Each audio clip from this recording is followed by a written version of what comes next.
El lunes 3 de mayo, el miedo reflejado en las denuncias de trabajadores del sistema de transporte fue una realidad. Fueron ellos quienes desde hace las condiciones de inseguridad en las que operaba el tramo aéreo de la línea 12 del metro de la Ciudad de México, que lamentablemente ha colapsado en semanas recientes.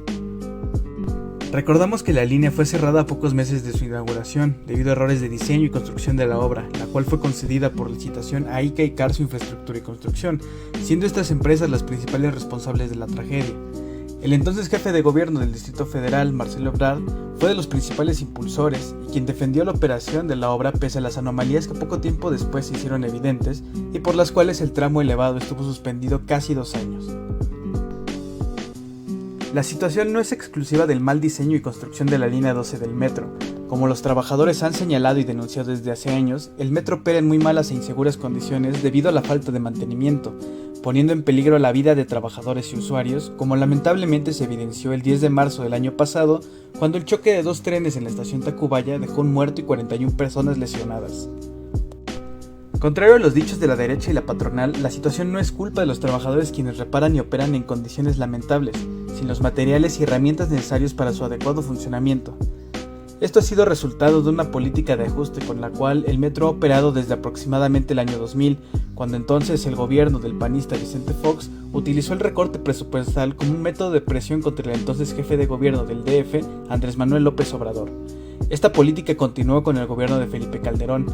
Acciones como las del diputado local Federico Doring evidencian la hipocresía, el cinismo y el oportunismo de los panistas quienes pretenden utilizar esta tragedia como un ariete contra el gobierno de Claudia Sheinbaum. En los últimos años se ha desarrollado un proceso de privatización mediante la externalización de los servicios del metro, el cual implica la tercerización o outsourcing de diferentes servicios como la limpieza o la seguridad. Esta situación no solamente ha significado la precarización de las y los trabajadores como los empleados de limpieza y mantenimiento, sino también un abierto deterioro de las condiciones de seguridad laboral en las que se desempeñan cientos de trabajadores. Lo anterior mencionado también es responsabilidad de dirigentes charros como Fernando Espino, del Sindicato Nacional de Trabajadores del Metro, quienes en lugar de priorizar la seguridad de trabajadores y usuarios, han preferido la parálisis y la negociación en lo obscurito para su propio beneficio, y cuando no, utilizan el abierto amedrentamiento a trabajadores que se atreven a denunciar la situación al interior del metro y el sindicato. La tragedia ocurrida en la línea 12 del metro no solo es de las víctimas mortales, sino de todas y todos los usuarios del sistema de transporte colectivo metro. Somos las y los trabajadores, las y los jóvenes, las y los estudiantes y el pueblo trabajador, el proletariado en general, quienes utilizamos día a día el metro para trasladarnos de nuestros centros de trabajo y escuelas a nuestros hogares, por lo que estamos expuestos a ser las víctimas de una nueva tragedia. Por eso exigimos justicia para las víctimas y exigimos un plan de inversión para la financiación de la completa reparación, renovación y mantenimiento de todas las líneas del sistema de transporte colectivo metro.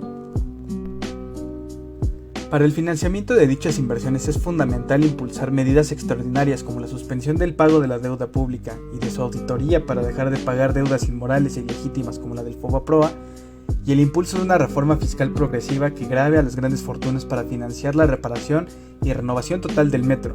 Esa es la única forma de garantizar que esta tragedia no se repetirá.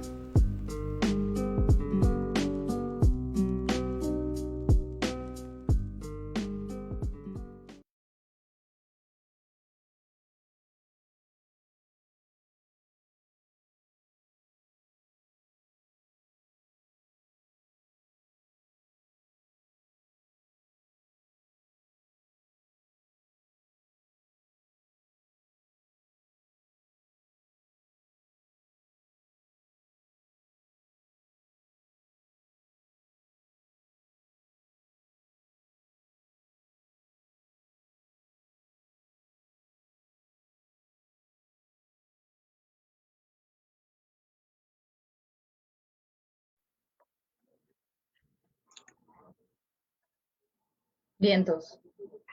Hola, compañeras y compañeros. Pues hoy estamos impulsando un foro que creemos que es muy importante, que es sobre las problemáticas del metro. Este es un foro que impulsan diversas organizaciones de izquierda socialista, que estamos pues tratando de apoyar a los compañeros trabajadores del metro y también de visibilizar lo que, digamos, está detrás de todo lo que ocurrió ahora con la tragedia de la línea 12.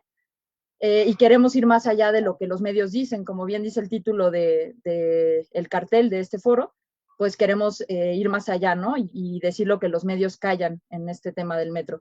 Y consideramos que es muy importante, en ese sentido, escuchar a los compañeros trabajadores, y por eso hoy nos acompañan dos compañeros, una compañera que va a mantener el anonimato, por así decirlo, por razones, pues, que creo que se explican un poco solas, ¿no? Sabemos que hay contextos luego pues muy difíciles para que los compañeros digan lo que está pasando sin ser reprimidos o sin sufrir consecuencias. Entonces, bueno, pero contamos con su participación y contamos asimismo con la participación del compañero Marco Hernández. Él es un jubilado del sistema, trabajador jubilado del sistema de transporte colectivo Metro y es actualmente miembro de la CCR y de la CONUR. Entonces, bueno, ellos nos van a dar un panorama, digamos, de lo que está pasando al interior del metro para que entendamos más allá de, digamos, lo que nos dicen las noticias, ¿no? Que normalmente, pues, están muy, por decirlo menos, cortadas, ¿no? Están incompletas. Obviamente a favor de que, pues, no se sepa lo más grave de lo que está pasando en el metro, que nos concierne a todos, porque finalmente en esta urbe todos usamos el metro, todos lo usamos para transportarnos a nuestros trabajos, a nuestras escuelas, a nuestras casas y pues nos debe importar mucho lo que pasó en la línea 12, no solo porque fue una tragedia que no fue un accidente, que digamos es parte de la negligencia y de la corrupción inherente a este tipo de infraestructuras, de construcciones que se construyen con dinero de empresas privadas, ¿no? Y nos debe importar también porque este transporte que usamos diariamente más de 4 millones de personas en la Ciudad de México, es un transporte inseguro, ¿no? O sea, nos debe importar primero por hacer justicia para las víctimas, para que no queden en impunidad, pero también porque sabemos que puede volver a pasar una tragedia de esta magnitud o aún peor, y no podemos resignarnos a que el transporte sea indigno, a que no podamos tener la seguridad de que volveremos seguros a casa, ¿no? En el metro. Entonces, bueno, pues con esos motivos, más o menos, digamos, a grandes rasgos, es que vamos a realizar este foro. Y bueno, pues muchas gracias por acompañarnos. Yo les quisiera nada más recordar que también nos pueden dejar sus preguntas en los comentarios para que las atendamos ya al final, después de las respuestas que nos den los compañeros a algunas de las preguntas que aquí tenemos planteadas, ¿no?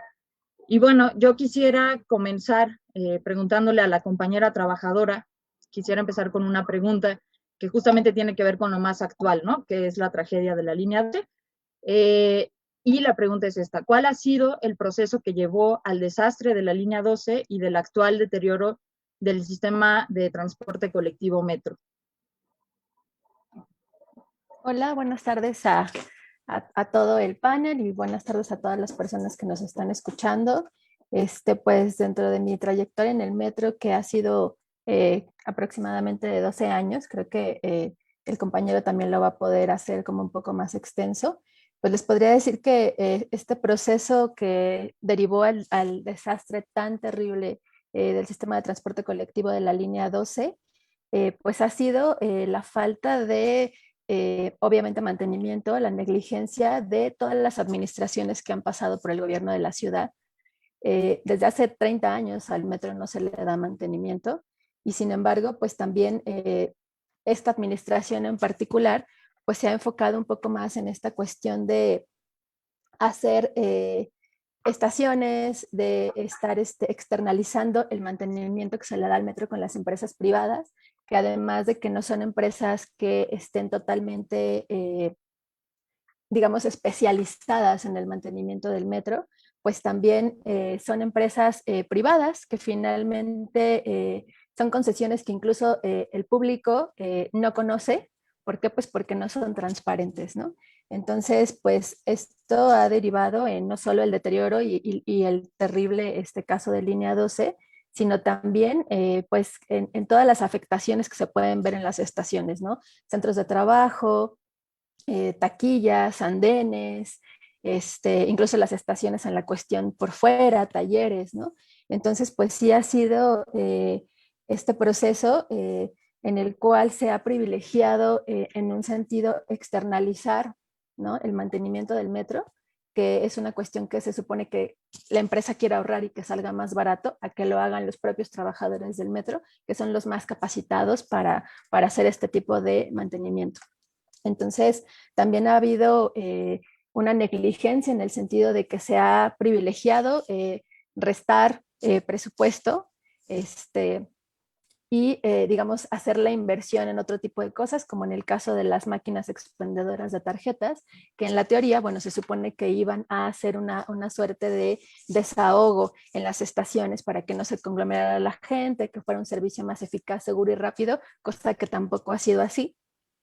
Y bueno, esto en conjunto con una serie de cosas que me gustaría que el compañero Marco pudiera como ahondar un poco más y que en un momento tal vez les pudiéramos platicar a lo mejor un poco más lo que se vive en nuestras áreas para que vean cómo esta negligencia, este desdén hacia el mantenimiento del metro desde un área como puede ser una taquilla hasta una cuestión como puede ser una columna de uno de los puentes, ¿no? Del tren elevado, pues deriva justamente en estas cosas, ¿no? Entonces me gustaría que Marco nos pudiera platicar un poquito más, también porque él tiene muchísimos más años de trayectoria en el metro. Bien, pues claro que sí, compañero Marco, por favor, adelante. Gracias. Perdón, no escuché.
Por un Estado que estaba enfocado a esa línea. Entonces, ahí vemos los resultados. Simplemente no se necesita mucha ingeniería ni muchos datos técnicos para ver lo que ha sucedido a través de estos 52 años, 53 años de existencia, cómo han subsistido estas líneas, el 1, 2 y 3, que fueron las primeras, después fueron las ampliaciones y luego vinieron las demás líneas, a pesar de los grandes terremotos que han existido en nuestra ciudad, a pesar del deterioro, del uso constante y masivo, ¿no? Porque no es fácil decir que debes de meter a 3, 4, 5, casi 6 millones de usuarios en trenes que van a reventar, ¿no? Que satura en demasía la capacidad de este medio de transporte. Pero cosa curiosa, ¿no? Si bien el metro iba avanzando, la población iba avanzando mucho más, ¿no? Así como antes éramos casi, poco más de 6 millones de habitantes, hoy que ya la zona metropolitana ya abarca casi 60 municipios, tanto del Estado de México, Hidalgo, Tlaxcala, ¿no? Algunas poblaciones de estas zonas, y el metro pues está en una área tan amplia que prácticamente es una ciudad dentro de otra ciudad. En lugar de haberse cumplido el proyecto, de cumplir el plan maestro, que era abarcar hasta el 2024, eran más de 24 líneas, ¿no? Lo fueron reduciendo. Pero no solo eso, sino que modificaron los sistemas de mantenimiento, los programas organizativos. Pero ¿por qué hubo ese cambio? ¿Por qué, si de repente todo era fomentar, crear empleos dignos, de dar un servicio eficiente, de garantizar mantenimientos eficientes, ¿por qué de repente se abandona?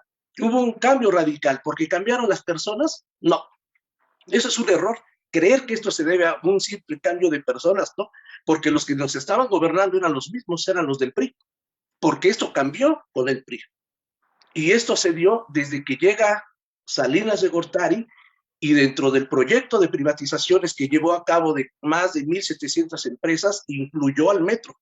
El metro estaba considerado dentro de esas empresas que desde hace ya 30 años deberían estar privatizadas si las condiciones económicas hubieran sido suficientemente atractivas para que los inversionistas que vinieron y colocaron sus oficinas en Zaragoza y en Tijuana y ahí en Delicias, les hubiese satisfecho, ¿no? Si hubiesen visto que pudieran haber recuperado su inversión y además obtener ganancia, créanme que el metro ya estuviera privatizado, ¿no? Tal y como ha sucedido en otros países, ¿sí? El problema es que ellos vieron que el metro ya estaba muy deteriorado, que requería de gran inversión, y les estoy hablando desde 1992-93, y que además el salario era tan bajo que difícilmente iban a poder recuperar su inversión.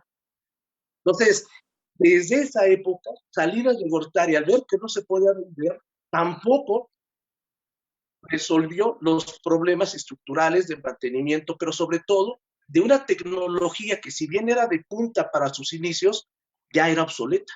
Ya a nivel mundial empezaban a haber nuevos sistemas, nuevos equipos que permitían mejorar la eficiencia, reducir horas hombre y reducir mantenimientos en los equipos. Pero no invirtieron. Desde ahí viene el verdadero problema. Desde ahí fue cuando se buscó dejar al metro que la naturaleza y la capacidad de los trabajadores pudieran alargar la vida lo más que se pudiera, mientras buscaban medidas alternativas para que el Estado se adelgazara. Es decir, dejara de invertir en el metro. Y ese es el verdadero problema de todo esto, ¿sí? Aunque estaban las mismas personas, modificaron la visión hacia el metro. Lo vieron ya como una simple empresa de transporte, como si fuese Ruta 100. No, es más, eso todavía estaba mucho mejor que lo que podía ser un pecero o un sistema que es sumamente inseguro y altamente contaminante. Hoy la ciudad ha crecido de manera monstruosa. El grado de contaminación que provocan casi 5 millones de autos, autobuses, camiones, un sistema muy desorganizado de transporte en una pequeña ciudad, ¿sí? Se requiere de una visión amplia de crear un sistema de transporte más eficiente, menos contaminante y mucho más seguro. Y vamos en la lógica contraria, ¿no? A una población actual en el Valle de México de casi 22 millones de habitantes, solamente imagínense, 22 millones de habitantes, ¿sí? tenemos una infraestructura que está colocando en riesgo de perder la vida a los usuarios, ¿no? Y todo esto se debe a un cambio en el sistema de cómo ven al metro, de que no lo ven como una empresa ecológica necesaria para enfrentar los problemas de contaminación, de saturación de la comunicación, y que traslada mano de obra, y que traslada turistas, y que traslada mercancía, y que traslada la economía de la principal capital de toda Latinoamérica, ¿sí? Entonces, ahí creemos nosotros que está donde está el problema, radica el problema, donde la visión sobre el metro está bajo una visión empresarial. Y esos son los antecedentes más estrictos que van determinando hasta dónde hemos llegado. Políticas que ya después, en el año 2000, en el año 99, 98, 99 fue cuando sale el programa, el Plan Empresa 2000-2006, donde ya se determina cuál iba a ser el futuro del metro. Privatizar la materia de trabajo, bajo ese concepto de la externalización o la tercerización, que es la de dejar que los equipos se caigan para justificar la inversión de la iniciativa privada, ¿va? Otorgándoles contratos muy privilegiosos para ellos a costa de los impuestos. La mano de obra se descalifica porque nos colocan a nosotros ya nada más para parchar equipos y llegan empresas privadas que contratan a empleados bajo la línea del outsourcing con trabajos precarios, inestables, inseguros, sin mayores prestaciones, ¿sí? Con personal que no tiene la experiencia, que no se le paga lo que hacen, que no se les capacita ni siquiera para ingresar a las áreas técnicas, es decir, ya no crean empleos dignos, ¿sí? Y además, esa descalificación del trabajo, y que a la inversa de que antes era un sistema eficiente, seguro y rápido, hoy es inseguro, ineficiente y caro para poner en riesgo la vida. Entonces, ese es el contexto, o uno de los tantos contextos que implican a dónde hemos llegado. Hay mucho más factores, obviamente, porque para poder debilitar al metro, tuvieron que golpear también a la estructura sindical, modificaron con la jurisprudencia 1/97 la relación laboral entre empresa y trabajadores, dejando una ambigüedad jurídica ahí monstruosa, donde nos colocan en los términos del apartado B, porque hay un sindicato mayoritario registrado como apartado, en el apartado B del artículo 123 constitucional, pero que no puede ejercer la huelga, no puede ejercer el derecho a huelga, ¿sí? Todos lo sabemos, la circunstancia que implica el estar en los términos del artículo 123 en su apartado B, pero no solo eso, sino que por la jurisprudencia 196, donde dice que las empresas descentralizadas como el metro se deben de regular bajo los términos del apartado A, pues deja sin que los trabajadores podamos ejercer los derechos colectivos, ¿no? Entonces ahí hay una ambigüedad jurídica que sería un tema muy extenso, pero que va debilitando la estructura sindical para evitar que ésta pueda responder ante lo que hoy ha venido sucediendo, que es golpear derechos, golpear prestaciones laborales. Entonces, ese es otro de los contextos, ¿no? De la situación jurídica, golpear prestaciones, pero vamos, esto ya no sé si a rato lo podríamos comentar un poco más, pero yo creo que voy a poner énfasis sobre lo que representa el metro para la Ciudad de México en cuanto a su importancia estratégica, que yo considero que la Constitución debería hasta reformarse para ubicar al metro como una de las empresas prioritarias para la Ciudad de México. Gracias, muy completa tu respuesta. Sí, rápidamente me gustaría hacer un comentario al respecto. Creo que entre todo lo que comentas, pues sí, efectivamente es muy necesario que sepamos este tipo de cosas la población y que entendamos la prioridad que tiene el metro, ¿no? Me quedo con eso, o sea, realmente tiene una prioridad estratégica y una prioridad, digamos, en términos también de las luchas sociales, ¿no? Porque pues en muchos casos la cuestión del transporte hilada, digamos, con las cuestiones de la suba en los boletos, en el costo del transporte, del gas, han sido los que han hecho estallar, digamos, pues revoluciones o procesos, ¿no? Pues muy importantes, ¿no? Digo, sí, por no llamarlos revoluciones, pero sí procesos muy sociales muy importantes, ¿no? Como vimos en Bolivia, por ejemplo, hace algunos años. Y efectivamente es por eso, ¿no? Porque entendemos que, o debemos, digamos, ampliar esa visión, que tiene una importancia estratégica, como bien lo mencionas, ¿no? Y creo que justamente por eso también lo que vimos en fechas recientes, con el accidente, que en realidad fue una tragedia producto de la negligencia, ¿no? De la línea 12, lo que vimos pues es también que la derecha en esta época de elecciones estaba intentando utilizar la tragedia, ¿no? Entonces, antes de volver a pasar con la compañera, quisiera preguntarte a ti antes para que también si ella quiere opinar al respecto también abone lo que le parezca, pero quisiera preguntarte tú qué opinas de esta utilización de la tragedia de la línea 12 por parte de la derecha, ¿no? Que vimos que incluso candidatos fueron ahí a tomarse fotos y hay incluso volantes, ¿no? Sobre el tema, como para que la gente se indigne, pero digamos es canalizar toda esa energía de indignación hacia un tema electorero, una politiquería muy, muy sucia, ¿no? Pero tú qué opinas de esto? Sí, francamente es una situación deleznable, una situación de burla hacia los propios usuarios y a la grave problemática que estamos padeciendo, porque desvían el verdadero problema, ocultan el origen del conflicto y al final lo minimizan a la política del bueno y del malo, ¿no? ¿Quién es el malo? Y ahí están buscando que Ebrard, que Delgado, que Pedro, que Juan, y al final, ¿dónde está el problema de las empresas privadas?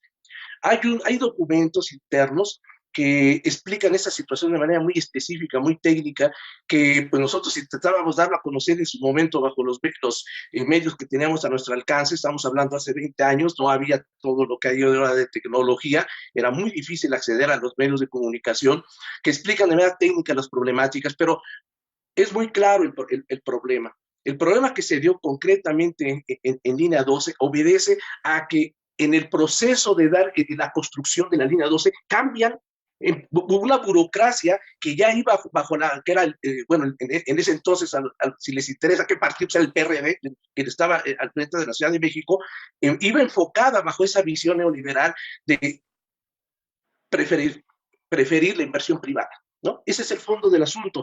Que si haya sido por la falta de materiales, por no haber soldado correctamente las traves, haber colveado de concreto a material de metal, son muchos factores y todos son derivados de esa visión de reducir costos para beneficiar más la inversión de las empresas privadas.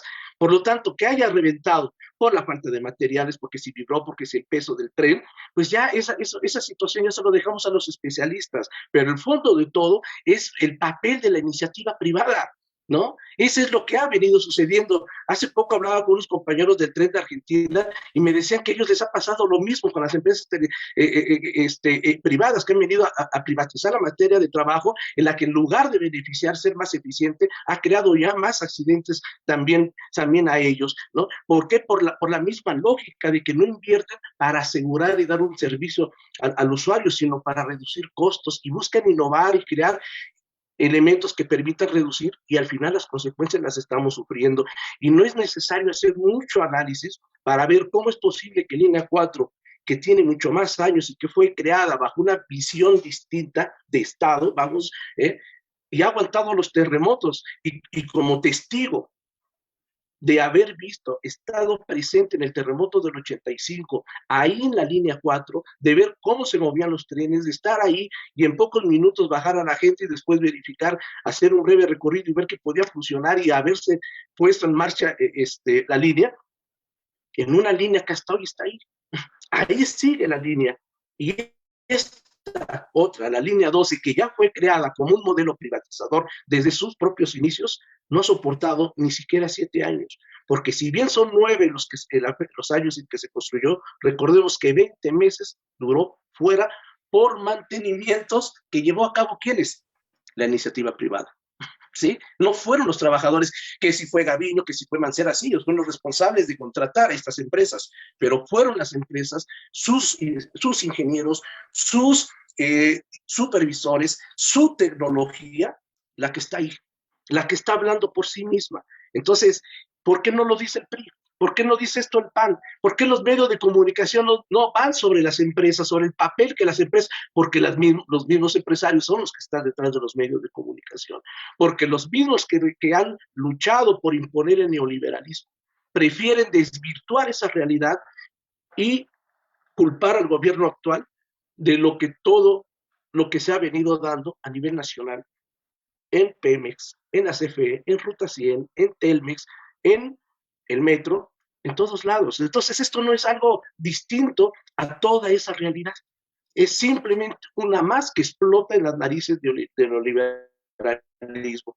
Y hoy el reto de este gobierno, ese sí es un reto irresponsable de este gobierno, es separarse de ese modelo neoliberal en los hechos, no en el discurso. Y así como hay unas denuncias sobre lo que sucedió en la Comisión Federal de Electricidad con esos contratos leoninos ilegales que implican hasta denuncias penales, así debe de hacerse en el metro. Es la misma línea. Y la polémica es, ¿qué queremos nosotros para el metro? ¿Qué es lo que queremos? Si queremos seguir bajo el modelo neoliberal, pues que pongan otro puente, las empresas privadas, y a ver cuántos muertos más van a dejar esas políticas, ¿sí? Si queremos nuestra seguridad, nuestra vida, tenemos que ir al fondo del problema. Y esto no se debe de quedar únicamente en verificar que los accidentados y los familiares de las personas que fallecieron reciban una compensación y un trato digno para todos ellos. Sí, es cierto, hay que pelear y estar con ellos, sin duda alguna, pero eso no va a resolver el problema. ¿Sí? El problema de fondo es que esa línea no se vuelva a abrir, que se tiene que volver a construir, ¿sí? Y eso no lo dicen los medios, eso no lo dice la derecha, ¿sí? Y se tiene que construir, y sí, con nueva tecnología, claro que sí. Nosotros no nos oponemos ni a la nueva tecnología ni que vengan, pero sí, pero con una visión social, con una visión de dar un servicio eficiente, seguro y barato, pero invirtiéndole. Y esta es la única manera de hacerlo. Por eso es peligroso reproducir y seguir con esas políticas de odio de la derecha, hacer creer que el problema es ahorita está, que si meten a la cárcel a Ebrard, o que si Claudia Sheinbaum, que es de lo más absurdo, porque esta línea no fue construida ahorita, ¿no? Esto ya tiene muchos años, como ya decimos, y parte de una visión neoliberal. Gracias, compañero. Igual muy, muy completa la respuesta. Compañera, ¿quisieras agregar algo a este punto? Pues creo que Marco lo explicó bastante bien. Pues creo que sí ha permeado muchísimo la politiquería de la desgracia y no solo en estas cuestiones del metro, ¿no? Creo que la derecha siempre ha sido bastante oportunista, no es la primera vez que tiene un papel como el que ha tenido ahorita con las víctimas. Sabemos que lo ha hecho incluso en casos de feminicidio, ¿no? Donde van candidatas que en su vida se habían parado por lugares o por colonias donde ocurren estas situaciones, y lo mismo está pasando ahorita, ¿no? De hecho, líderes sindicales, diputados, senadores, incluso gente, influencers, artistas, etcétera, se han venido como a montar, ¿no? En esta politiquería de la desgracia, así tal cual, dando su opinión acerca del metro cuando en su vida se han subido, por ejemplo, él. En su vida se han acercado a una taquilla, en su vida se han acercado a un compañero o compañera de limpieza para ver cuáles son sus necesidades, ¿no? Creo que esto es bastante claro y sobre todo es muy claro que nunca responsabilizan, como bien lo decía Marco, a la iniciativa privada. O sea, ahorita estamos escuchando los nombres de todos los funcionarios que participaron durante la construcción de Línea 12 y la gente que está ahorita, digamos, de encargado, responsable del gobierno de la ciudad, pero no escuchamos en absoluto el nombre de Slim, que fue uno de los que justamente llevó a cabo estas obras, ¿no? O sea, un personaje intocable que sale en Forbes como uno de los hombres más ricos del mundo, no está siendo cuestionado por absolutamente nadie, ¿no? Y vemos, como te decía, discursos de diferentes sectores donde es una cuestión hasta ridícula la manera en la que buscan golpear a este gobierno. Con esto quiero ser como muy clara, porque en un punto, cuando nosotros hacemos la crítica de otra manera, parece que estamos apoyando de manera como directa a la 4T, y esto no es así. Responsables hay, por supuesto, y se tienen que buscar y se tienen que castigar. Sin embargo, como bien lo decía Marco, aquí el punto más importante es que todo esto tan terrible que sucedió y que lo pagó la clase trabajadora y que también lo pagamos como trabajadores, pues fue gracias a la privatización, a la externalización y al outsourcing, ¿no? Y esto creo que mucha gente, pues sí, el metro es un mundo, entonces no, mucha gente no conoce los talleres, mucha gente no conoce en qué condiciones se tiene que trabajar en el metro. En el metro se trabaja como en todas las empresas, digamos, públicas de gobierno, incluso ahora con la pandemia se trabaja con lo que hay. se trabaja con lo que hay y se construye ahí con lo que se puede, ¿no? Entonces, creo que eso es algo bien importante porque ahorita todo el mundo justamente habla de esta parte de la que nunca jamás se había hablado hasta que no empezó a haber ciertos accidentes. Incluso la gente de la derecha se reía de los memes de las inundaciones en el metro y de una serie de circunstancias que ahorita es, digamos, una crítica como muy frontal y muy directa al gobierno, sin estar cuestionando a la empresa alemana que fue la responsable de la construcción, a la empresa francesa que se encargó como de estar mantenimiento, a la que se le estaban pagando millones de pesos, ¿no? Se hace una crítica, sin embargo, esas empresas privadas que mantienen el control de las escaleras eléctricas que antes estaban siendo trabajadas justamente, bueno, por la gente del metro, las máquinas expendedoras, las tarjetas, etcétera, esas empresas no se mencionan. Entonces sí me parece como muy importante apuntar a que, si bien es cierto que se ha dado continuidad al proceso de privatización, no ha sido exclusivo de esta administración y que también tenemos que ir por la cabeza de las empresas privadas, que son los que han estado cometiendo estos actos de negligencia y que evidentemente, bueno, pues sí hay una suerte de corrupción con las administraciones que han estado en el metro, ¿no? Gracias. Muchísimas gracias, compañera, pues muy completas sus respuestas. Y sí, efectivamente, yo creo que apuntan en general, por un lado, a saber quién es el enemigo principal, lo cual no siempre queda claro, y por el otro, también algo que me parece muy importante y creo que en general todos los compañeros que impulsamos este foro y que hemos estado impulsando las diversas acciones en apoyo a los trabajadores y en contra de la tragedia que sucedió, pensamos que es muy importante reivindicar la idea del metro popular, ¿no? O sea, la idea de que el transporte sea un transporte digno, incluso, digo, ya yéndonos muy allá a lo mejor, pero gestionado por la gente, ¿no? Lo cual suena muy idílico, suena como una utopía, ¿no? Ciertamente, pero vamos, ese es el horizonte, ¿no? Ese es el horizonte porque justamente cuando ya tenemos claro que el enemigo principal es la iniciativa privada, que durante 40 años de neoliberalismo ha estado haciendo del metro un negocio alejado de los intereses de los trabajadores y de todos los que nos movemos en ese transporte, pues entendemos que entonces la tarea, digamos, más allá, insisto, de esta idea como de que lo gestionemos los trabajadores y las masas populares, pues sí es que lo hagamos nuestro, ¿no? Y realmente yo creo que Marco lo comentaba al principio, es bien importante que recordemos que finalmente en el metro hay un arraigo también popular, ¿no? Ahí se han hecho películas, se sacan canciones de la tonadita, ¿no? De la alarma, como decía, ¿no? Del cierre de la puerta, un montón de cosas, ¿no? Y yo creo que de verdad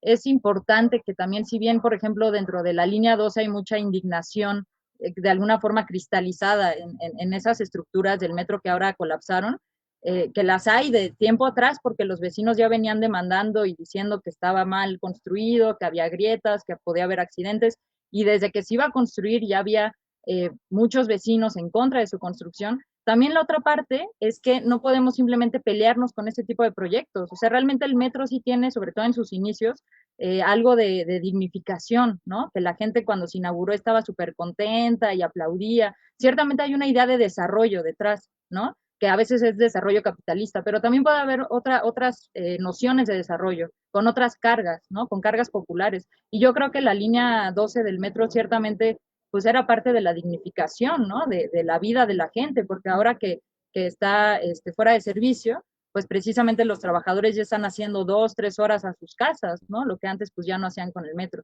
Entonces ahí hay diversas contradicciones, ¿no? Que precisamente con lo que han respondido, pues creo que vamos sabiendo cuál y cuáles son las tareas por el otro, ¿no? Que es como lo más importante para que no haya impunidad y también para que vayamos pues teniendo algunas victorias, ¿no? En este plano. Pero bueno, yo quisiera preguntarle al compañero Marco, empezar con él con esta pregunta. ¿Cuál es la posición de las y los trabajadores del metro en apoyo a las víctimas, hablando de todo esto de la línea 12, y de esta, digamos, exigencia que hay de cárcel a los corruptos y negligentes? Creo que va un poco junto con pegado con lo anterior, pero quisiera saber si opinan que esta es una exigencia justa o qué exigencias faltan, etcétera, etcétera. Muchas gracias.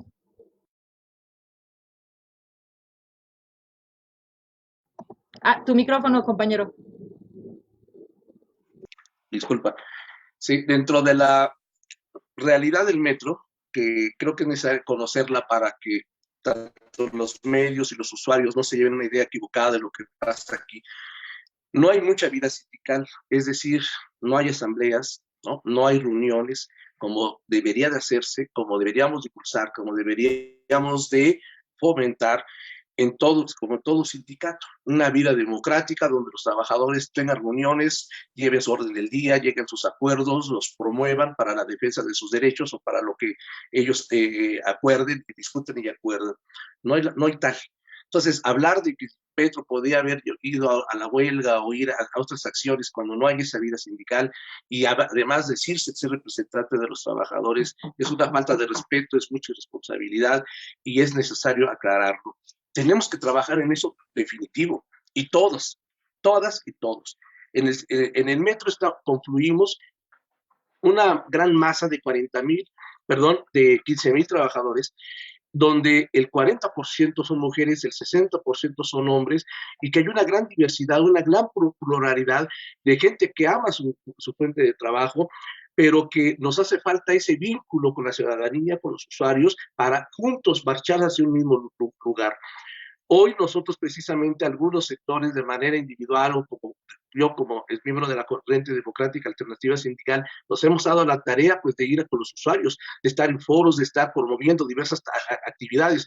Yo vivo aquí en Tláhuac coincidentemente y aquí inmediatamente como tenemos una vecina que sufrió, estuvo en las consecuencias, fue accidentada, inmediatamente fuimos a la alcaldía para solicitar el apoyo, exigir el mejor trato, nos lo dieron, metimos un escrito a Claudia Sheinbaum, en 24 horas nos dieron respuesta, vinieron aquí, la están monitoreando, hay un proceso de vigilancia, y no nos hemos conformado con las declaraciones del gobierno y estamos buscando hacer reuniones. El próximo martes estamos promoviendo una reunión dentro de aquí de Tláhuac y como trabajadores para impulsar una lucha, primero que definamos la situación, que nos dejemos a un lado esa deformación que la derecha está haciendo de la problemática, de estar lucrando con esta tragedia, de desvirtuar la realidad para encaminarla hacia una lucha con el gobierno para que las cosas vayan por donde deben de ir.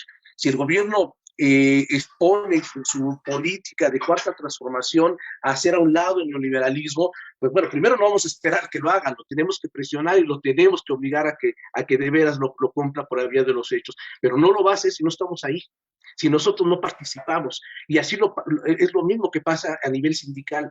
Existe un grave error que ha permeado en las organizaciones sindicales, yo diría, pues de toda la vida, pero se ha hecho patente más desde el año 97, cuando llega el PRD al gobierno, donde diversas corrientes políticas esperaban que Cárdenas viniera a quitarnos a los líderes sindicales, que ellos vinieran y entregaran a las direcciones que se dicen democráticas la dirección de sus sindicatos, y ahora sí, miren, aquí tienen ustedes la dirección. Acabo de ver una declaración, no tener unos 2 o 3 meses, de una diputada que está apoyando a algunos trabajadores de diversas corrientes de sindicatitos o de sindicatos minoritarios, tanto de Pemex como del metro y de otros organismos públicos, solicitándole, exigiéndole a Obrador que los apoye para quitar a sus representantes sindicales. Eso es lo más equivocado.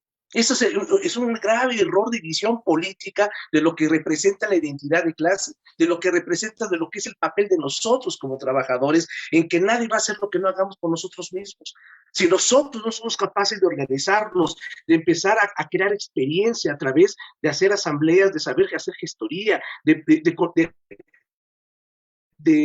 ilustrar la teoría, tanto social como técnica, porque nuestro trabajo no nada más con grilla, tienes que ser un buen empleado, tienes que saber tu trabajo, conocer los alcances, ser responsable, ser disciplinado, precisamente para que no te vengan a controlar o a chantajear, que es lo que sucede en estas organizaciones.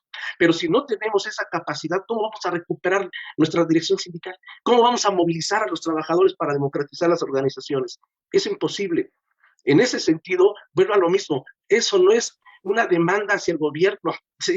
¿No? Es una obligación de nosotros trabajar para lograr ese objetivo. Y yo, ante esta tragedia, no solamente tenemos que trabajar para, como trabajadores, darle vida a nuestra organización sindical. Tenemos que luchar por recuperar nuestra materia de trabajo y hacer que el metro cumpla esa función de ser un servicio eficiente, seguro y barato. Es mucho el reto que tenemos enfrente, ¿sí? Requiere fuerza, requiere entrega y requiere pues que estas nuevas generaciones se enfoquen a ello. No hay más, no hay más, no podemos esperar a que venga el gobierno, es un grave error, es prácticamente postrarse, traicionarse a sí mismo finalmente, porque no hay más que lo que nosotros no hagamos por nosotros mismos. Y no es un llamado nada más a los trabajadores del metro. Yo creo que todas las organizaciones democráticas o que tengan una visión de democratizar sus organizaciones deben entender que el cambio no debe de venir de arriba para abajo, ni estar pensando que porque llegó a la dirección de X empresa mi cuate, mi amigo, o una gente ligada a una visión democrática, va a dejar de ser patrón. Un patrón es patrón y actuará como patrón y será patrón toda su vida, ¿no? Que buscará siempre administrar reduciendo costos. Entonces, debemos de hacer a un lado esa quimera de estar confiando en que porque cambió un gobierno ya va a haber democracia. Eso es equivocado totalmente. Esa la debemos de arrancar nosotros a través de la organización y de la lucha, y es de mucho trabajo y de muchos años. Nada más. Muchas gracias, compañero. Sí, efectivamente, pues si no hay esa democratización, es imposible también ligar un movimiento lo suficientemente potente para que se cumplan las exigencias, ¿no? Pero en ese sentido yo le preguntaría, digo, la pregunta para la compañera es la misma, pero yo agregaría si ella está de acuerdo en esta exigencia de cárcel a los corruptos, ¿no? Porque ahora el compañero Marcos se centró en esta cuestión de la democratización interna y todo, que es fundamental, precisamente creo yo, para lograr, por ejemplo, una exigencia de este calibre, ¿no? Que ciertamente parece poco probable que el gobierno lo vaya a hacer, sobre todo a alguien como Carlos Slim, ¿no? Pero compañera, ¿tú qué opinas de la posición de las y los trabajadores? ¿Qué te parece que expresa y si esta demanda de cárcel a los corruptos por parte de diversos movimientos sociales es atinada? Pues sí, en realidad creo que es lo mínimo, ¿no? O sea, creo que es algo que compartimos, digamos, no tanto como trabajadores, porque creo que ahí hay como mucho que discutir, pero creo que como usuarios, porque también nosotros somos usuarios, por supuesto que compartimos la cuestión de la cárcel a los corruptos, y yo insisto mucho en esta parte como de los grandes empresarios que son intocables en este país, ¿no? Creo que pues un gran mensaje sería justamente que esos empresarios corruptos, sin importar la nacionalidad, ¿no? O sin importar su patrimonio, justamente fueran castigados, ¿no? Creo que algo que también como trabajadores nos falta por, digamos, diversas situaciones, es esta cercanía con los usuarios, ¿no?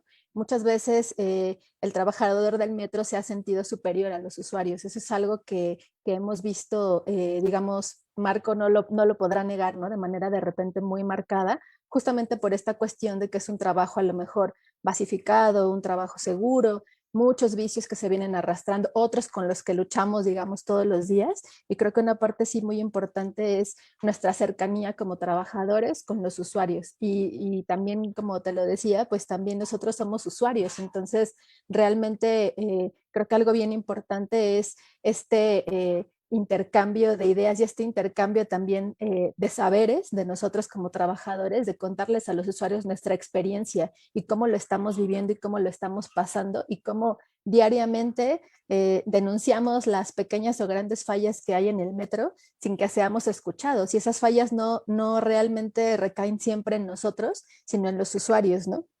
La verdad es que creo que mucha gente no sabe que los compañeros compran a veces su propia herramienta, que las piezas de trenes y de diferentes lugares son fabricadas en el metro porque siempre está como esta cuestión de que no hay presupuesto, que hay compañeras que llevan su propia pintura para pintar su taquilla y que se ven en mejores condiciones. O sea, una serie de cosas en las que finalmente quien le da vida al metro son los trabajadores y son los usuarios.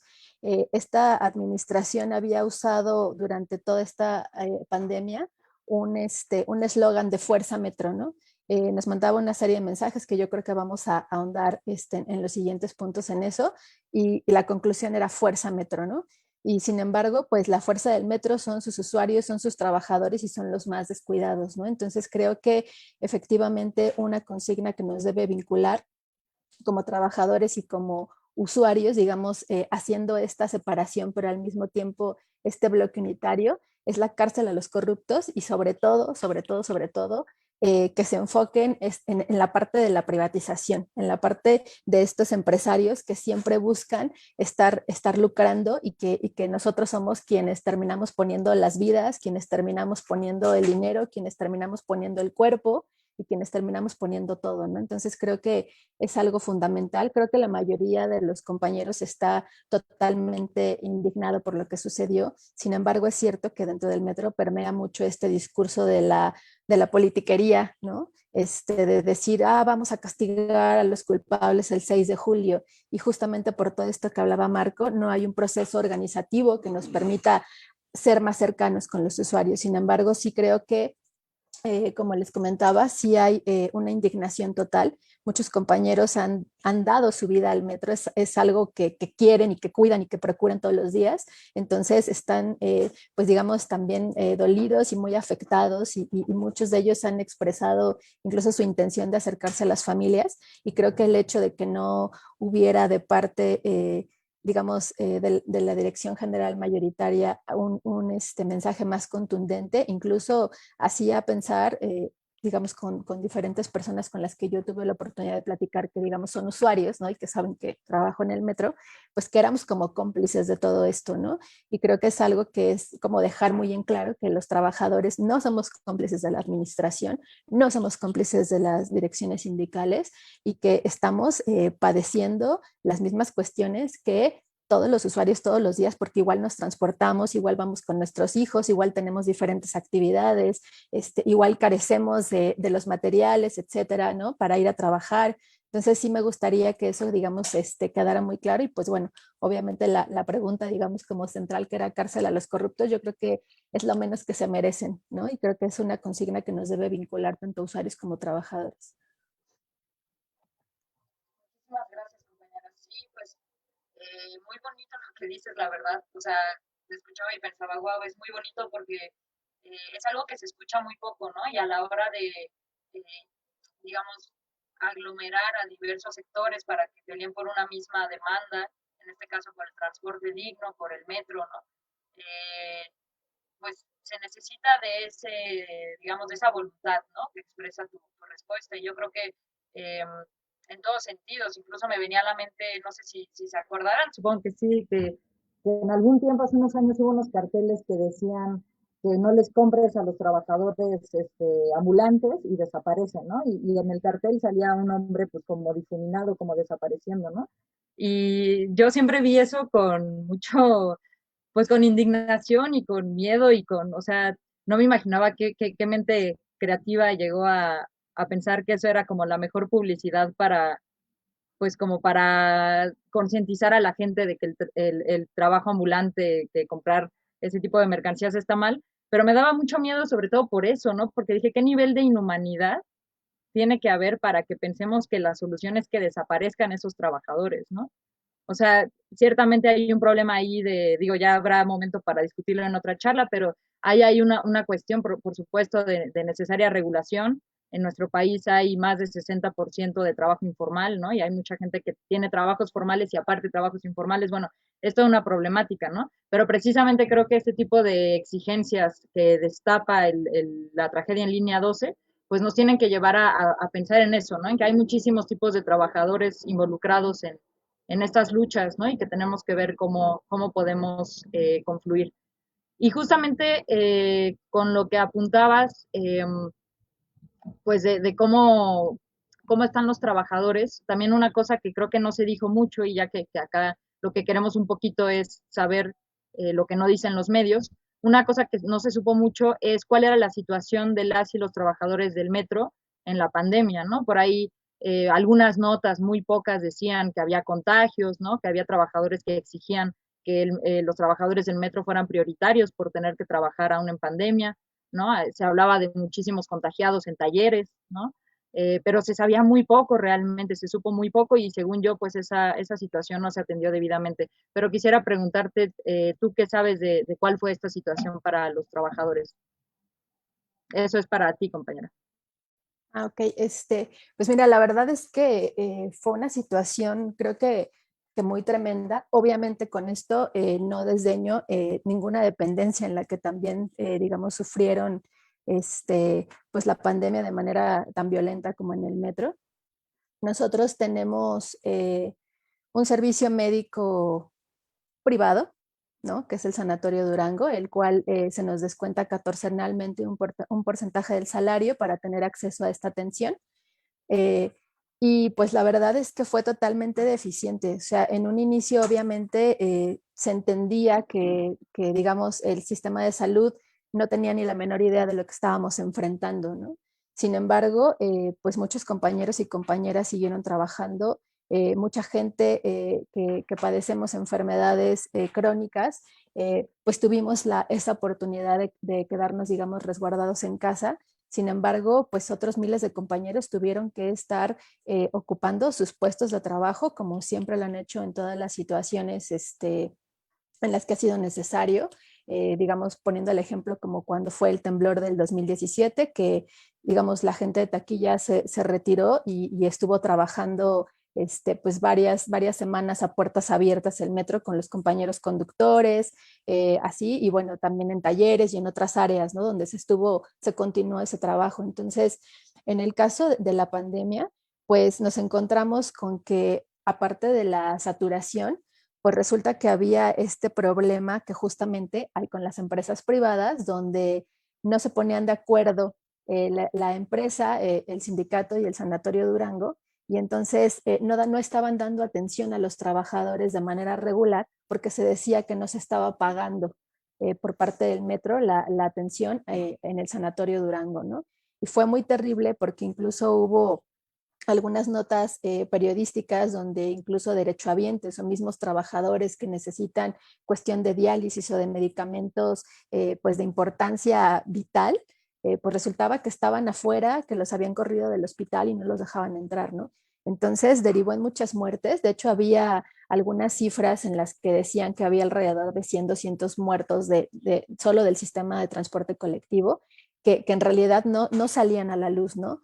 Se supone que se implementó junto con esta consigna de fuerza metro por parte de la administración, una suerte de plan en la cual te llevaban a tus centros de trabajo guantes, cubrebocas y gel. Sin embargo, la verdad es que pues el apoyo era totalmente pues deficiente, es decir, llegaban a destiempo, había en el caso de las compañeras del área de taquilla, un paquete de 5 pares de guantes con 5 cubrebocas para cubrir los 3 turnos de trabajo, que en este caso son 3 personas, ¿no? Y donde estaba justamente todas estas indicaciones que al principio también eran como muy confusas, donde te decían, no, es que te tienes que cambiar el cubrebocas cada tanto tiempo, ¿no? No, es que el cubrebocas tiene que ser de esta calidad, ¿no? Lo mismo que el gel antibacterial, ¿no? Entonces, la verdad es que sí creo que hubo como un desamparo bastante grande, y donde también había un desdén, es decir, mientras el metro estaba transportando diariamente a 1,000,000 y pico de personas, pues durante la pandemia evidentemente bajó muchísimo la afluencia de usuarios, pero sin embargo siguió transportando gente, ¿no? Obviamente, pues en un inicio también las condiciones todavía no reglamentaban, por ejemplo, el uso del cubrebocas, etcétera, y en áreas como en área de taquilla, bueno, pues el manejo de dinero y de gente que da el dinero diariamente, pues son miles de personas a las que se atienden, ¿no? Incluso una persona, una sola persona en un turno, en una estación complicada, por ejemplo, como Pantitlán, en el primer turno, de las 10 para las 5 de la mañana a las 11, pues llega a vender alrededor de, no sé, más de 10,000 boletos, ¿no? Entonces, bueno, eso habla de la carga de trabajo y del desdén que se tuvo desde un inicio en la atención de compañeros y compañeras con COVID, ¿no? Estaba, te digo, como muy enrarecido esta cuestión de la atención, incluso en un momento donde se supone que se satura el Sanatorio Durango, nos dan la atención en la Clínica Nápoles y sin embargo también sigue habiendo como estas trabas donde se dice que el metro no está pagando los servicios y que los compañeros y las compañeras no pueden tener acceso. Entonces, tú revisabas como los chats del trabajo, ¿no? Donde se daba como la información, digamos, no oficial, sino de grupos de trabajadores y trabajadoras, y resultaba que alguien iba y de repente, si tenía suerte, pues le daban la atención, y si no, bueno, pues el compañero o la compañera tenía que esperar 2, 3, 4 horas, a lo mejor hasta con dificultad respiratoria, adentro de sus automóviles para que pues justamente tuvieran una atención o fueran trasladados a otro sitio, o la gente en todo caso pues justamente prefiriera pagar, ¿no? O ir a otro hospital. Entonces la verdad es que ha sido como bastante terrible, porque incluso todavía hace 2 semanas, 3 semanas, nos seguían llegando como obituarios, ¿no? De compañeras y compañeros que se contagiaron de COVID en distintas áreas, algunos administrativos, una gran parte de los compañeros de talleres, que también esta cuestión de que trabajan en grupo, en cuadrilla, pues también lo hace un poco más propenso, y también compañeras de taquilla, que además también, pues esta parte de que casi toda la gente que trabaja en el metro se traslada al metro para llegar a sus áreas de trabajo, ¿no? Tienes que utilizar el transporte público, mucha gente viene lejos, etcétera. Pues sí, te digo, nos llegaban todavía esos avisos pues también como muy terribles, y sí sentimos un gran desamparo, porque es la fecha en la que tenemos este servicio, ¿no? Que aparte nos amenazaban en todo momento con que se nos iba a retirar, ¿no? El servicio médico que teníamos, y que nos iban a pasar al ISSSTE, ¿no? Y era como una suerte en la que de repente muchos compañeros lo tomaban como una desgracia, ¿no? Es decir, no, vamos a tener que ir al ISSSTE a formarnos, justamente siguiendo esta cuestión como de la privatización de los servicios, y otros que querían, digamos, conservar a las empresas privadas como el Sanatorio Durango, a pesar de que no nos estuviera dando un servicio de calidad. Y finalmente la cuestión de la corrupción, donde a nosotros catorcenalmente, sin falta, se nos descuenta el servicio médico, y sin embargo no se estaba dando esa atención, ¿no? Y esta cuestión, la verdad es que fue como en varias dependencias. Sin embargo, sí hubo como, sentimos que hubo un desdén como bastante grande en el metro, porque incluso por ahí hablaba el dirigente sindical de repente, pues obviamente que hubiera vacunas, por ejemplo, que fuéramos un grupo prioritario de atención para las vacunas, porque se daba la atención al público y la gente no había dejado de trabajar, ¿no? La gente se seguía trasladando y no siempre eran las mejores condiciones, ¿no? Y sin embargo, pues no hubo, digamos, una respuesta satisfactoria, y pues la patronal siempre nos mandaba mensajes de ánimo, ¿no? Con esta cuestión, con esta consigna de Fuerza Metro, y sin embargo los trabajadores nos sentíamos totalmente abandonados, ¿no? Muchas gracias, compañera. Pues muy, muy fuerte lo que mencionas. Ya habías terminado, ¿verdad? Sí, pues efectivamente, ¿no? Creo que esa fue una situación muy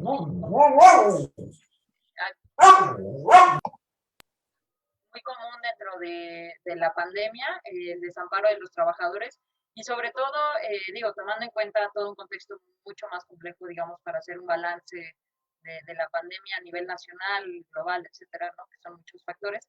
Lo que sí se podía ver era eso, ¿no? Que efectivamente, si bien no fue lo mismo, ¿no? Vivir esta pandemia en el contexto en el que lo hicimos, que si hubiéramos estado en sexenios anteriores, sí hubo ese desamparo, ¿no? Y por lo que nos mencionas, digo, es muy lacerante, es muy indignante saber que lo vivieron de esa manera, y que la ciudadanía ni siquiera nos enterábamos, ¿no? Que era muy, muy raro que se viera una nota al respecto, cuando es algo que debería de haber despertado la indignación. Y bueno, eso también se vio con obreros, con maquiladoras, ¿no? Con trabajadores de ese tipo de industrias en el norte, que también estaban desamparados, ¿no? Eh, Era esta cosa también bueno, ¿cuáles son? Había este discurso del gobierno, igual que con lo de Fuerza Metro, ¿no? Que hacían cosas como para que nos apaciguáramos un poco y dijéramos, bueno, nos están apoyando, ¿no? O si hay como una certeza de qué se está haciendo. No sé si recuerdan que había también esto de los trabajadores esenciales, ¿no? Pregunté, bueno, ¿y cuáles son los criterios para saber quién es esencial, ¿no? Porque entonces nos van a decir que es esencial el que mantiene las riquezas de las grandes élites de México, ¿no? Y bueno, pues eso evidentemente es totalmente injusto, ¿no? Hubo muchos trabajadores que debieron de haber parado y no lo hicieron, ¿no? Y en el caso del metro, pues bueno, creo que evidentemente era más difícil que decir simplemente que se pare el metro, pero había mucho más que se pudiera hacer. Y en ese sentido quisiera saber qué opina el compañero Marco de de este tema. Nada más también, digamos, llevándolo un poquito también al tema de qué opina de la consigna de que sí fueran, digamos, trabajadores prioritarios para recibir la vacuna. Yo lo que creo es que, bueno, una vez estaba analizando esa situación, ¿qué hubiera hecho yo si me hubiera tocado la...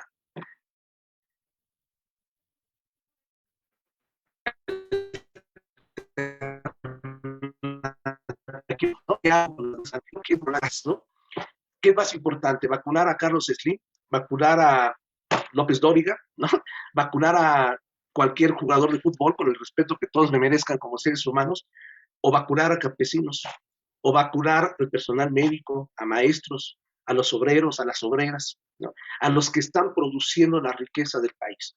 Entonces yo creo que ahí, en ese contexto, yo creo que se maximiza la responsabilidad de los médicos. Si digo se maximiza porque no niego la importancia que ellos están teniendo en el riesgo de que diarios están con pacientes con síntomas probables de COVID, sino porque todos estábamos ahí, ¿no? Y no se habla de ellos, y ahí los vemos y hasta los agredimos, ¿no? Porque pues, sentimos que no nos dan un buen servicio, culpamos a la taquillera porque no se mueve rápido, porque el conductor, que creemos que él es el que está deteniendo el tren, o que es culpa de él el cierre de puertas, ¿no?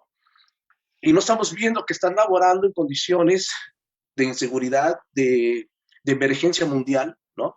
Y que, es más, yo lo veo más extremo todavía, lo que está sucediendo en línea 1, línea 5, 4, 6, que los compañeros saben muy bien que están trabajando sin medidas de seguridad, que ese arco eléctrico que se hizo ahí en línea 4, que fundió las dos vías, lo previmos, lo dijimos con mucha anticipación que eso iba a suceder. Todavía estaba yo en activo cuando estuvimos denunciando que era poner en peligro la vida de los conductores, porque no hay medidas de seguridad, nadie puede cortar corriente, no hay nada, porque echaron a andar esas líneas, a pesar que todavía no se rehabilitan los transformadores.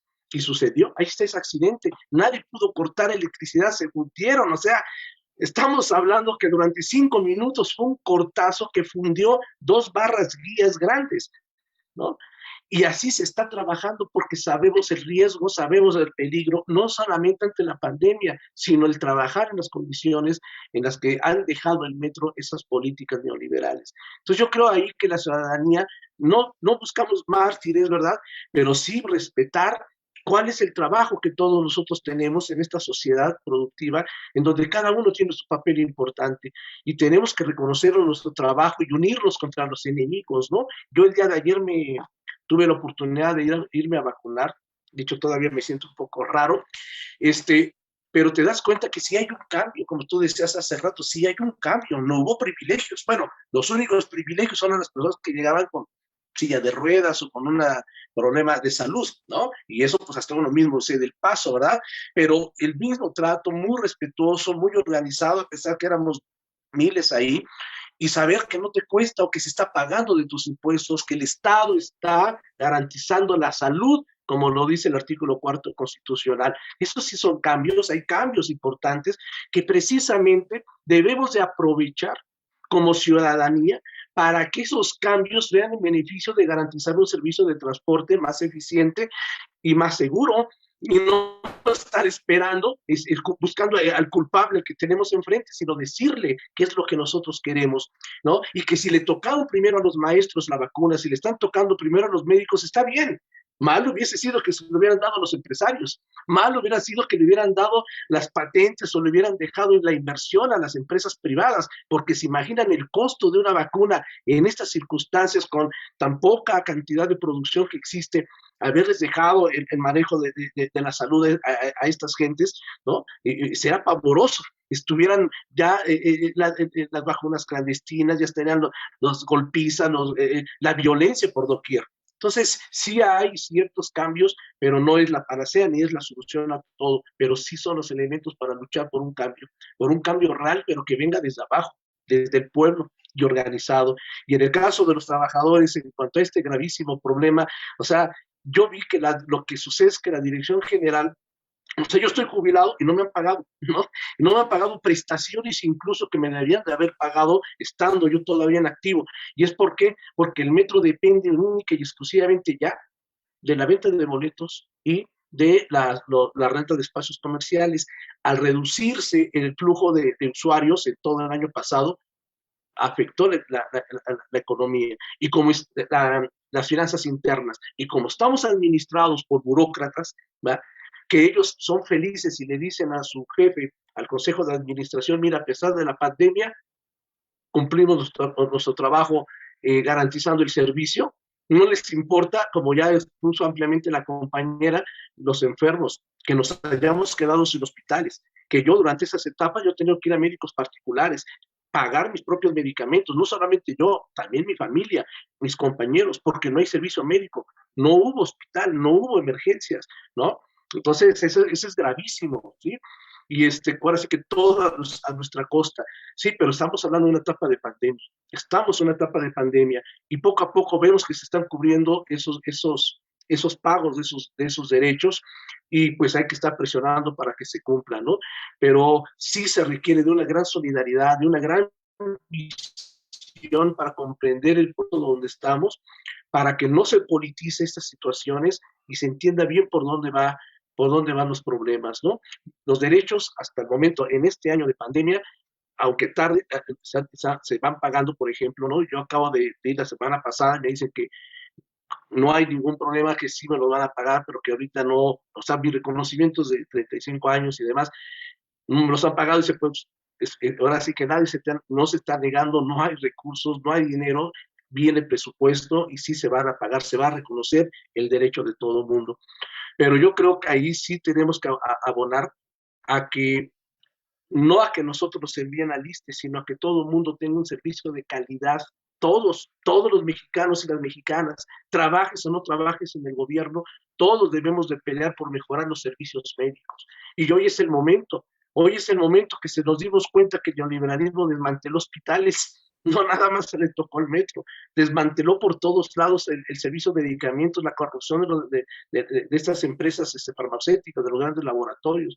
Pues hoy es el momento de exigir un sistema de salud integral que garantice un servicio de calidad a toda la población de nuestro país. Esa visión con la que tenemos que ver lo que está sucediendo, ir juntos por mejorar la calidad de vida del pueblo, no de un sector o de un determinado grupo de trabajadores. Creo que es una lucha que nos debe de hermanar a todas y a todos. Gracias, compañero. Pues bueno, con estas preguntitas ya vamos acabando, ya vamos más de una hora, pero la verdad es que creo que todas sus respuestas han sido como muy importantes para que tengamos tanto la ciudadanía como los movimientos sociales, trabajadores, usuarios del metro, tengamos pues un panorama más amplio de lo que está pasando al interior del metro. Y insisto, yo me quedo mucho con esto de cuáles son los enemigos y cuáles son las tareas, ¿no? Tenemos que tener eso muy claro. Por ahí se mencionó mucho también la importancia de la democratización interna y la compañera mencionaba también esta ligazón, esta vinculación que tiene que haber entre tanto los trabajadores, digamos, librando su lucha interna por la democratización de los sindicatos, ¿no? Del trabajo, por luchar contra el outsourcing, la precarización, y por el otro lado, pues esa vinculación con los usuarios, por un lado, y también pues con otros trabajadores, ¿no? También mencionar a los trabajadores informales, que por cierto ahora hay más debido a la pandemia, ¿no? Ahora hay compañeras feministas que se ponen ahí en Chabacano, que se ponen en Hidalgo, ¿no? Que se han podido organizar para eso y también las están criminalizando, ¿no? Y insisto, ciertamente hay que regular eso, no porque les creamos su discurso de que causan más crimen, ¿no? De que hacen que haya más asaltos, hacen que haya más robos, ¿no? Sino porque ciertamente están en una condición muy precaria. Eso es lo que nos debe de importar, ¿no? Y es con ellas, con ellos, con quienes nos tenemos que ligar. Y precisamente en el contexto de la 4T, la verdad es que, aunque eso sea tema de otro balance, lo que no ha habido es esa ligación con los movimientos sociales. Y eso incluye también, pues precisamente a quienes organizamos este foro, ¿no? Esto incluye a las feministas, eso incluye a los protectores del medio ambiente, ¿no? Y ojalá eso incluya en un futuro, digo, ojalá haya más diálogo, pero ojalá también eso incluya en un futuro a una organización, un movimiento más amplio por la defensa del metro y del transporte digno, ¿no? Por ahora nos ha agarrado en condiciones muy difíciles, incluso por ser elecciones, pues es muy difícil movilizar a la gente, estamos en un ambiente muy enrarecido y en un ambiente todavía de que apenas vamos saliendo de la pandemia, pero pues ciertamente es lo que, para donde debería ir todo esto, ¿no? A juzgar por lo que se ha podido pues comentar ahora en este foro. Y por último, yo quisiera nada más pues pedirles que dieran quizás como un llamado o un mensaje a las y los trabajadores del metro, pues básicamente cuál sería como el llamado que ustedes le harían a los trabajadores y a los usuarios también para luchar por este transporte público dignificado, de calidad, donde no creamos que pues vamos a perder la vida en el intento, ¿no? Si quieres, compañera, adelante. Gracias. Pues creo que el llamado a nuestros compañeros trabajadores evidentemente es a la organización, a la democratización al interior del sindicato. Creo que eso es algo fundamental. La mayoría de los compañeros y de las compañeras ven al sindicato como un ente externo, ajeno, como una cosa aparte, siendo que el sindicato lo construyen los trabajadores. También hay siempre una suerte de pensar que entre más organizaciones sindicales tengas, eso quiere decir que hay como diversidad, apertura y fuerza, siendo que es todo lo contrario, ¿no?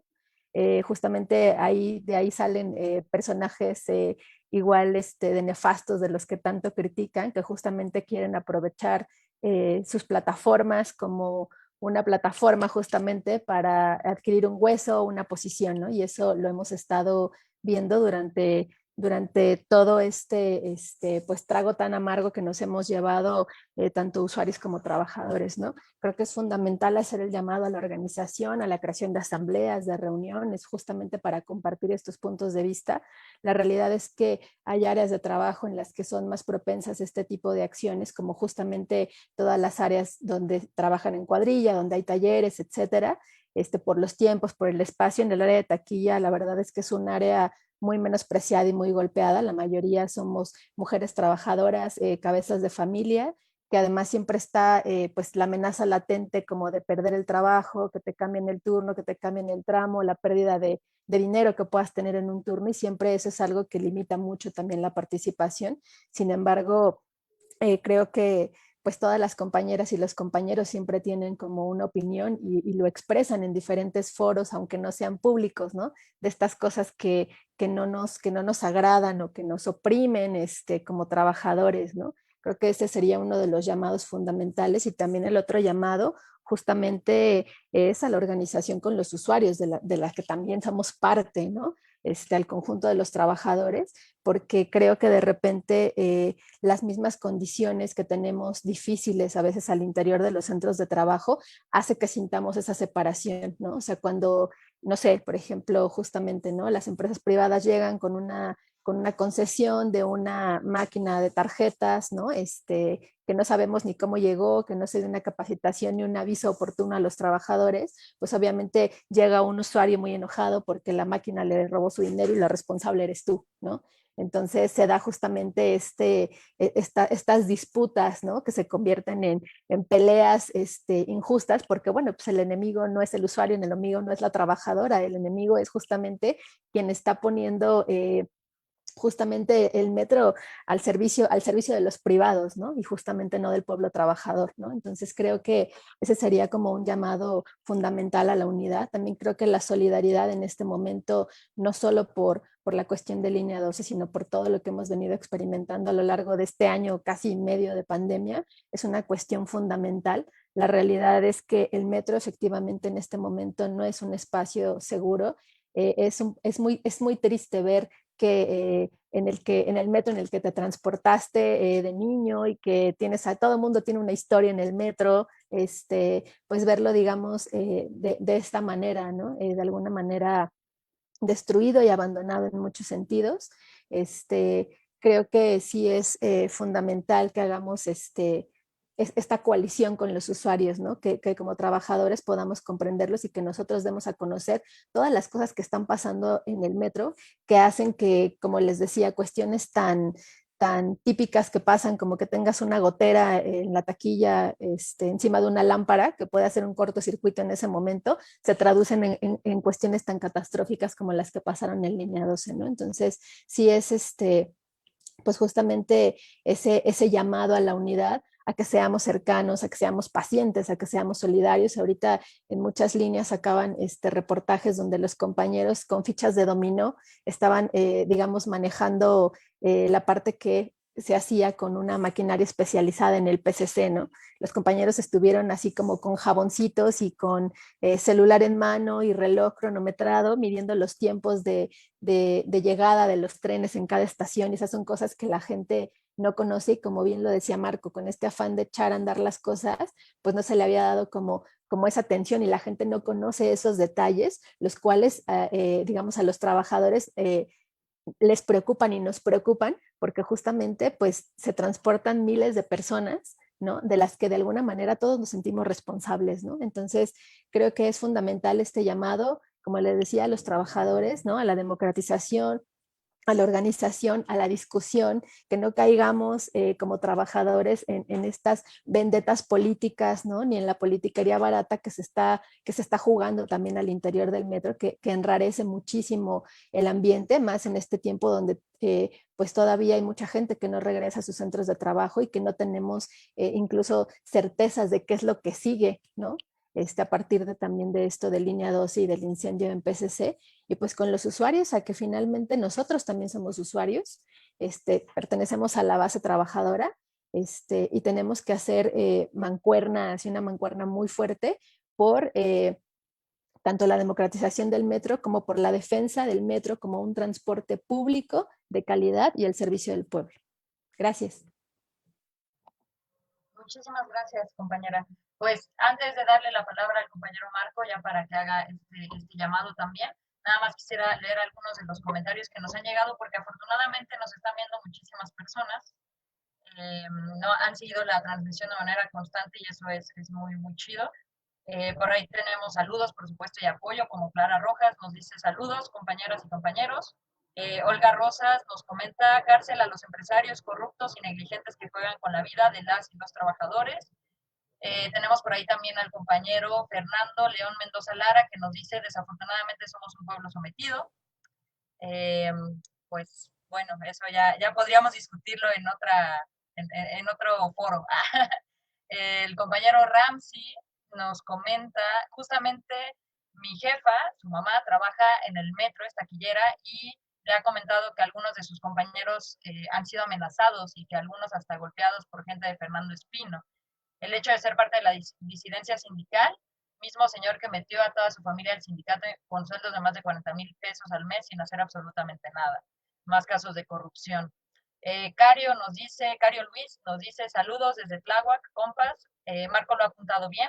Por un lado, la organización popular desde las bases y por el otro, la vinculación orgánica con los trabajadores en la búsqueda de la recuperación de su materia de trabajo. Y también tenemos muchos compañeros de la CONUR conectados viéndonos, igual mandando saludos. Chilo Salinas nos dice que el neoliberalismo es un símbolo de corrupción. Lila Garduño Huerta nos menciona que debe de haber cárcel para los culpables. Y bueno, ahí tenemos mucho cárcel a los corruptos, igual, muchos comentarios en el mismo sentido. Mario González nos comenta, igual desde la CONUR, que esta es una información muy importante y se tiene que difundir a la población. Y bueno, pues tenemos muchos comentarios, no los podemos leer todos, pero le agradecemos mucho a todos los que han estado siguiendo esa transmisión.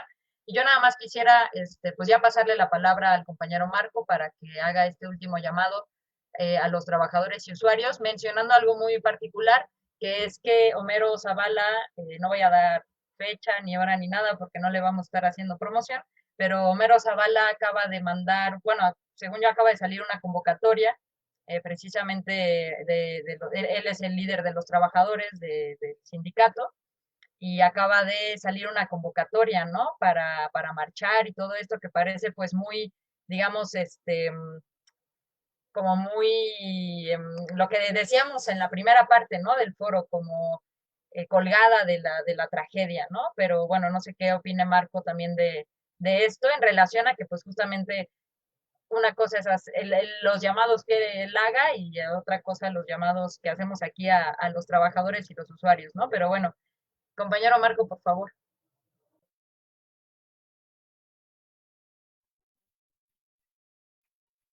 Quitar el sonido. Sí, bueno, pues ratifico los llamados que ha hecho la compañera. Efectivamente, hay muchas situaciones internas, pero quiero resaltar ahorita un detalle. Miren, en el metro existe en cada estación trabajadores, ¿no? Son 2 taquilleras, un jefe de estación y un conductor que va y viene. Crear organización en una estructura de este tipo es muy difícil. Las instalaciones fijas son los trabajadores que estamos distribuidos en todo el metro, de 2 hasta de una persona, 4, 6. Los más grandes serían vías que tendrían cuadrillas de 40 trabajadores en la noche, en la madrugada, ¿no? Estamos distribuidos en toda la ciudad, las 24 horas del día, los 35 días del año. Crear organización es un verdadero reto en estas circunstancias. Por eso yo creo que ese llamado es a que todos los usuarios que tengan algún familiar del metro, un conocido, hay que llamarlos, a que nos organicemos, a que participemos en esta lucha por aprovechar políticamente, correctamente, este momento de reflexión, de ira, de indignación, para organizarnos y dar una lucha por nuestras demandas como ciudadanos, ¿sí? Hacer a un lado las políticas de aquellos grupos que utilizan esto como un botín para sus propios intereses grupales, ¿no? Si algún compañero dentro del metro de las distintas organizaciones llama a la movilización, qué bueno, se organicen, que se movilicen. Esa es la lucha realmente democrática y no querer aparecer como representantes de todos los trabajadores y aprovechar los medios y sus vínculos con los partidos de derecha para con la tragedia, que es muy distinto, ¿no? Entonces, en ese sentido, las demandas ciudadanas están de cara a la ciudadanía, dar de la cara a las organizaciones y estar ahí. Nosotros hacemos un llamado, ya el compañero que citaste hace un momento, se me fue el nombre, Scari, estamos buscando hacer una reunión para el próximo martes aquí en Tláhuac para organizarnos y ser parte de este proceso de no dejar que el gobierno solo organice, supervise y esté diciendo cuándo va a echar a andar esa máquina de la muerte, que tenemos que hacerla que sea una máquina de eficiencia, de servicio y de seguridad. Y eso no lo vamos a hacer si nosotros dejamos a ellos haciendo las cosas solos. Entonces, ahí no hay más que el llamado a la organización. Pónganse en contacto con nosotros a través de las redes sociales. A mí me pueden buscar como Marco Hernández en mi propio muro, o en la CONUR, o los compañeros de la CCR, o con los compañeros que organizaron el evento, y podremos estar contactos para organizar, crear células por colonia, por barrio, por nacional, por escuela, para dar esas privadas del que además cobran los estándares de licencia construir el metro y que eso es lo que nos debe de unificar la salud y no esperemos a que venga alguien nos donde irnos, cada vez lo podemos hacer en nuestro sector, nombremos una coordinación de células o comités, como quieran llamar, nombren sus propios líderes, nombren sus representantes y van a ver que surgen ahí en el barrio, surgen ahí en la colonia, ahí están esperando el momento que alguien tome la iniciativa y diga, vámonos. No es que seamos malos los mexicanos o cobardes, no, compañeros, nos falta organización, nos falta tomar iniciativas. Y hoy estos momentos, pues así que aprovechemos en el mejor sentido de la palabra para crear esa organización y no permitir que otros hablen a nuestro nombre. Muchas gracias, se le agradezco a ustedes pues esos espacios para dar a conocer nuestras ideas y pues ojalá pueda crecer este movimiento para mejorar nuestro sistema de transporte, porque es nuestro, es de la ciudadanía, es de todos, es del pueblo, y eso es ser popular, compañeros, ¿no? Un servicio digno para los usuarios. Así es, pues muchísimas gracias, compañero Marco, compañera, muchas gracias también pues por venir a decirnos toda esta información, de este balance tan importante y tan crucial en estos momentos y para el futuro, porque finalmente pues lo del metro no se queda en la línea 2 en esa tragedia, no se queda ni siquiera solo, aunque sea fundamental en la reparación al daño de las víctimas, de los, está también pues esta cuestión, ¿no? De dignificar el transporte, ¿no? Porque pues no podemos permitir que se nos siga vulnerando de esa manera, ¿no? Y pues bueno, a ese objetivo iba este foro, este balance que nos han compartido los compañeros desde adentro, lo cual es muy importante porque pues poco se escucha de esto, y pues bueno, a difundir la información, ojalá puedan difundir este foro, y pues también agradecer a todos los que están detrás de este esfuerzo, ¿no? A las organizaciones, Algar, a Colectivo Ratio, Alternativa Socialista, a la CONUR, a todos los compañeros Rosas Rojas, CCR, por ahí se me olvidan algunos seguro, pero bueno, a todos los compañeros que están, compañeros y compañeras que están detrás del esfuerzo. Muchísimas gracias, y a los que nos vieron también. Pues bueno, ahí espero que pronto tengamos más de este tipo de esfuerzos, de charlas, de balances, de reflexiones colectivas, que pues nos ayuden a dar, digamos, objetivo a nuestro esfuerzo militante y de lucha, ¿no? Muchas gracias, compañeros. Gracias. Muchas gracias. Hasta luego. Saludos a todos y a todos.